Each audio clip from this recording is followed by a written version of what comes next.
TG Plus News edizione di Venezia, buon pomeriggio. In apertura del nostro notiziario La Cronaca.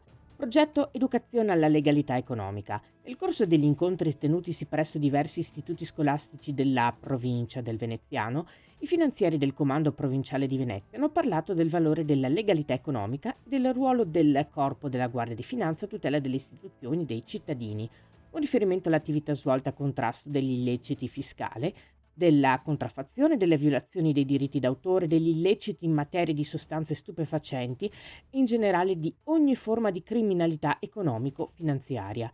Sono state altresì presentate le opportunità di carriera offerte e le procedure per l'ingresso nei diversi livelli di formazione come l'Accademia, la Scuola di Ispettori e i Sovrintendenti e la Scuola per allievi finanzieri, anche al fine di orientare il percorso formativo e gli studi degli alunni. Cambiamo argomento. Oggi a Marghera è stata di scena la presentazione di 6 nuovi treni in servizio nel Veneto. Se a questi aggiungiamo i 7 treni ROC che entreranno in funzione nel 2026, saranno 93 i nuovi convogli che viaggeranno sulle linee regionali per un investimento complessivo di 844 milioni di euro in un territorio, il Veneto, con la flotta ferroviaria più giovane d'Italia e un'età media dei treni inferiore ai 5 anni, ha detto il presidente della regione del Veneto, Luca Zaia, aggiungendo: per quanto riguarda in particolare la linea Adria-Mestre, ammontano a 74,3 milioni di euro gli investimenti a cura di Infrastrutture Venete. Si tratta soprattutto di lavori di manutenzione e ammodernamento con la chiusura di passaggi a livello e la riqualificazione di stazioni ferroviarie, di sistemi di sicurezza e ponti. A giugno 2026 è prevista inoltre l'attivazione dell'elettrificazione della linea. Sulla Rovigo-Chioggia invece Infrastrutture Venete sta eseguendo i lavori sul ponte ferroviario di Rosolina. La riapertura della tratta è prevista a luglio 2025 con l'avvio del treno del mare che collegherà Verona e Rovigo alle spiagge di Rosolina e Chioggia.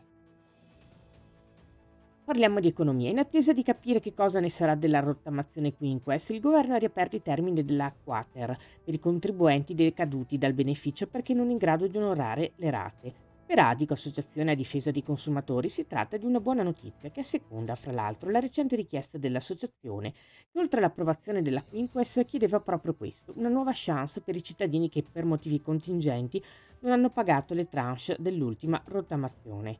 Ricordiamo che Adico ha assistito un centinaio di contribuenti veneziani nella richiesta di adesione alla Quater.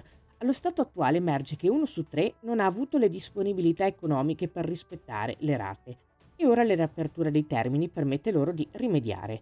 Per aderire alla riapertura dei termini, come detto, la richiesta dall'Agenzia delle Entrate deve essere formulata per via telematica e entro il termine massimo del 30 aprile. In tale contesto Adico si mette a disposizione sia dei soci che hanno già usufruito dell'assistenza per aderire alla Quater, sia anche di nuovi contribuenti intenzionati a rientrare nei termini per il pagamento delle rate.